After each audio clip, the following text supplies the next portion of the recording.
Hello students, आज हम लोग पढ़ेंगे कंसंट्रेशन टर्म्स। कंसंट्रेशन टर्म्स क्या होती हैं? मतलब किसी कंसंट्रेशन की कोई सॉल्यूशन है हमारे पास, उसकी कंसंट्रेशन हम कैसे निकाल सकते हैं, उनको हम बोलते हैं कंसंट्रेशन की टर्म्स या फिर यूनिट्स ऑफ कंसंट्रेशन। तो उसको पढ़ने से पहले हमें पहले पता होना चाहिए एक सॉल्यूशन क्या होता है।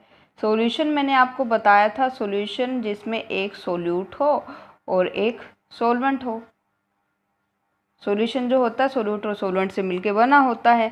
सोल्यूट होता है लेस अमाउंट में और सॉल्वेंट होता है ग्रेटर अमाउंट में। Lesser amount, greater amount. तो ये था हमारा सॉल्यूशन। अगर हम तो अब इसके बाद सबसे ज़्यादा इम्पोर्टेंट टर्म इसके बाद ये आ जाती है, अगर हमने क्या किया, किसी सॉल्यूट को पानी के अंदर घोल दिया, अगर हमने सॉल्वेंट पानी लिया है तो हम उनको बोलेंगे एक्वस सॉल्यूशंस। एक्वस, एक्वा जो होता है ना, उसका मतलब ही वाटर होता है। तो जो एक्वस सॉल्यूशंस कौन से सॉल्यूशंस होते हैं? जिसके अंदर जो हमारा सॉल्वेंट है वो वाटर होता है। जैसे कि आप शुगर को डिज़ोल्व कर सकते हो वाटर के अंदर, तो वो जो शुगर सॉल्यूशन बना है तो वो आपका एक्वस सॉल्यूशन है। लेकिन लेकिन लेकिन अगर आप सॉल्वेंट पानी को यूज़ ना करके सॉल्वेंट के अंदर कोई और पानी के अलावा कोई सॉल्वेंट यूज़ करते हो तो उसको हम नॉन एक्वस सॉल्यूशंस बोलते हैं। ठीक है, मतलब ऐसे सॉल्यूशन जिसके अंदर पानी सॉल्वेंट नहीं होता उनको नॉन एक्वस सॉल्यूशंस बोलते हैं। Non aqueous solutions in which water is not the solvent। तो ये छोटे छोटे टर्म्स आपको पता होना चाहिए। सॉल्यूशन चैप्टर हम लोग करें, एक्वस सॉल्यूशन क्या होता है, नॉन एक्वस सॉल्यूशन क्या होता है।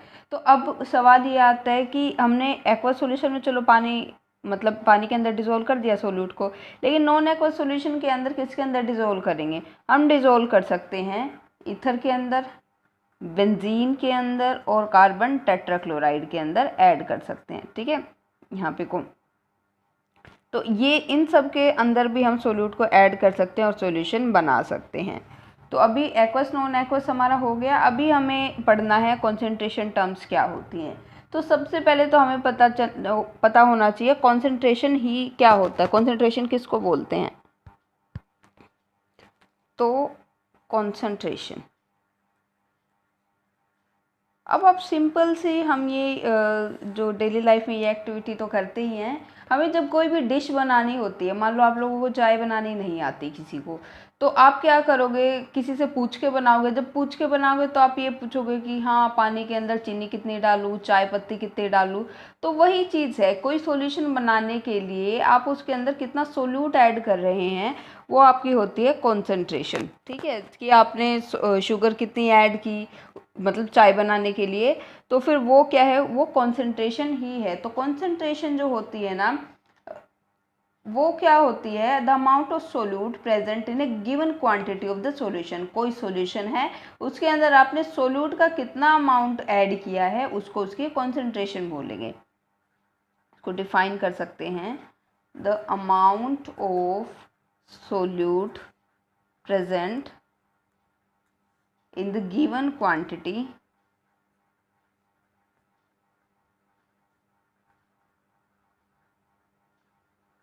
of the solution। ठीक है, मतलब जब भी आप किसी को चाय दोगे तो हाँ बोलोगे कितनी चीनी डाली थी, तो ऐसे करके आप सोल्यूट की कॉन्सेंट्रेशन पूछ रहे हो। तो ये वही है कि जितना सोल्यूट का अमाउंट आप ऐड करते हो कोई सॉल्यूशन को बनाने के लिए, तो वो होती है आपकी कॉन्सेंट्रेशन। अब जो कॉन्सेंट्रेशन है ना, उसको या तो हम क्वालिटेटिवली डिस्क्राइब कर सकते हैं या हम उसको क्वांटिटेटिवली भी डिस्क्राइब कर सकते हैं। एक तो हो गया क्वालिटेटिवली, एक है क्वांटिटेटिवली।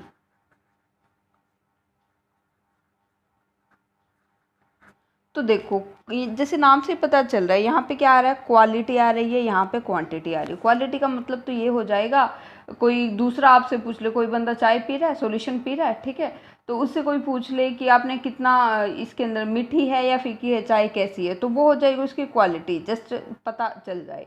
लेकिन अगर कोई आपसे पूछे इसके अंदर कितने जो आपने टेबल स्पून शुगर ऐड की है, तो वो क्वांटिटी वाइज हो जाएगी, ठीक है। तो ऐसे ही केमिस्ट्री के अंदर भी हम सॉल्यूशंस को क्वालिटेटिवली और क्वांटिटेटिवली डिस्क्राइब कर सकते हैं, सॉल्यूशन की कॉन्सेंट्रेशन को। तो देखो जो क्वालिटेटिवली है, हम सिंपली क्या बोल सकते हैं, या तो सॉल्यूशन डाइल्यूट है, ठीक है, इसके अंदर दो टर्म्स आ जाती हैं, एक तो आ जाती है डाइल्यूट, एक आ जाती है कॉन्सेंट्रेटेड। डाइल्यूट का मतलब होता है हमने जो सोल्यूट है वो कम अमाउंट के अंदर मिलाया है। मान लो किसी को थोड़ी सी मतलब बिल्कुल हल्की सी मीठी चाय पसंद हो, तो हम क्या करेंगे, उसमें थोड़ी सी शुगर ऐड करेंगे, ठीक है, तो वो हमारा सॉल्यूशन डाइल्यूट हो जाएगा। ओके, इसी मतलब डाइल्यूट का मतलब क्या हो गया, जब हम बहुत ही स्मॉल क्वांटिटी ऐड करते हैं सोल्यूट की सॉल्यूशन के अंदर, ठीक है। तो ऐसे हम लिख भी सकते हैं, small quantity of solute, small quantity of solute is present in the solution। Okay, तो ये हो गई हमारी डाइल्यूट चीज़ किसको बोलते हैं। ऐसे ही कॉन्सेंट्रेटेड, जिसके नाम में ही कॉन्सेंट्रेशन आ गया, इसका मतलब क्या है, उसके अंदर सोल्यूट बहुत ज़्यादा क्वांटिटी के अंदर प्रेजेंट है, ठीक है। तो यहाँ से हम बोलेंगे relatively a solution which contains relatively large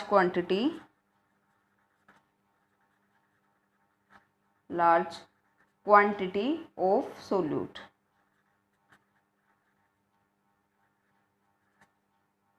is present, ठीक है। तो ये होती है हमारे डाइल्यूट और कॉन्सेंट्रेटेड, मतलब जब सोल्यूट बहुत ज़्यादा ऐड कर रखे हैं किसी सॉल्यूशन को बनाने में, तो वो हो जाएगा डाइल्यूट, तो वो हो जाएगा कॉन्सेंट्रेटेड सॉल्यूशन। और अगर बहुत कम सोल्यूट ऐड किया है, हमने सॉल्वेंट बहुत ज़्यादा लिया है, तो वो डाइल्यूट सॉल्यूशन हो जाएगा। ये तो हो गया क्वालिटेटिवली। अब जो क्वांटिटेटिवली है ना, उसमें हम ये बोलेंगे कि हमने इतने परसेंट इसमें अंदर सोल्यूट मिलाया है और इतने परसेंट हमने इसके अंदर सोलवेंट मिलाया है, ठीक है। मतलब सिंपली कॉन्सेंट्रेशन हम उसकी एक्सप्रेस करेंगे इसके अंदर, क्वांटिटेटिवली जो होता है उसके अंदर हम बेटर एक्सप्रेस कर सकते हैं कॉन्सेंट्रेशन को, ठीक है। क्योंकि अगर हमें बोल देंगे इतने परसेंट इसके अंदर सोल्यूट है, 20% सोल्यूट है और 80% सोलवेंट है, तो हमें क्या लगेगा कि ये जो सोल्यूशन है ये थोड़ा डाइल्यूट में ही आ जाता है। ऐसे ही अगर हमें कोई बोल देगा कि 96% तो इसके अंदर सोल्यूट है और बाकी का 4% यहाँ पे क्या है, सोलवेंट है, तो वही क्या हो गया, कॉन्सेंट्रेटेड हो गया। तो ऐसे करके जब हम मतलब कॉन्सेंट्रेशन जब एक्सप्रेस करते हैं तो क्वांटिटेटिवली बहुत ज़्यादा फ़ायदेमंद रहता है, इसीलिए हमें क्वांटिटेटिवली ही इसके अंदर टर्म्स पढ़नी है, कॉन्सेंट्रेशन टर्म्स। तो हमारे पास जो कॉन्सेंट्रेशन टर्म्स होती है ना, कॉन्सेंट्रेशन टर्म्स, तो वो दो टाइप की होती हैं। एक तो होती है टेम्परेचर डिपेंडेंट। टेम्परेचर डिपेंडेंट का मतलब क्या होता है, जो सिर्फ टेम्परेचर के ऊपर डिपेंड करती हैं। टेम्परेचर जब ज़्यादा होगा या कम होगा तो वो चेंज होएंगी कंसंट्रेशन टर्म्स। दूसरी होती है हमारे पास टेम्परेचर इंडिपेंडेंट। टेम्परेचर इंडिपेंडेंट के अंदर क्या होता है, हम ये टेम्परेचर के ऊपर डिपेंड नहीं करती, आप चाहे कितना भी टेम्परेचर ज़्यादा लो, कितना भी टेम्परेचर कम लो, कॉन्सेंट्रेशन चेंज नहीं होएगी, ठीक है। और हमें ये बात भी समझने की ज़रूरत है कि जो टेम्परेचर इंडिपेंडेंट कॉन्सेंट्रेशन टर्म्स हैं उसमें हम वॉल्यूम को कंसीडर करते हैं, मतलब जो भी वॉल्यूम होती है वॉल्यूम चेंज हो जाती है टेम्परेचर के साथ। और टेम्परेचर इंडिपेंडेंट टर्म्स के बारे में जब हम बात करते हैं ना, तो हम मास को कंसीडर करते हैं, क्योंकि मास चेंज नहीं होता टेम्परेचर के अकॉर्डिंग, ठीक है। तो याद रखना, जिस भी कॉन्सेंट्रेशन टर्म में वॉल्यूम आ गया किसी फॉर्मूले के अंदर तो वो है टेम्परेचर डिपेंडेंट टर्म, और जिसके अंदर मास ही मास है, वॉल्यूम है ही नहीं, तो वो टेम्परेचर इंडिपेंडेंट टर्म होती है।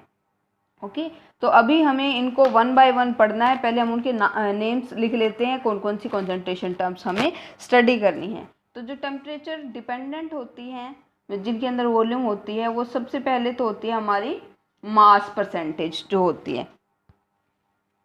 तो इसको mass percentage volume by volume बोलते हैं, mass percentage weight by volume बोलते हैं। तो इसको लिखेंगे कैसे, परसेंटेज या तो वॉल्यूम बाय वॉल्यूम ठीक है, ये तो फर्स्ट हो गया। और सेकंड हो जाएगा यहाँ से परसेंटेज वेट बाय वॉल्यूम हो जाएगा। ठीक है, तो यहाँ पे देखो वॉल्यूम हर फॉर्मूले के अंदर कहीं ना कहीं वॉल्यूम आ रहा है, तो इसका मतलब है टेम्परेचर के ऊपर डिपेंड करेगी ये वाली कॉन्सेंट्रेशन टर्म। और इस पर भी क्वेश्चन आते हैं, बताओ इन दोनों में से टेम्परेचर पे डिपेंड कौन करेगा कौन नहीं करेगा।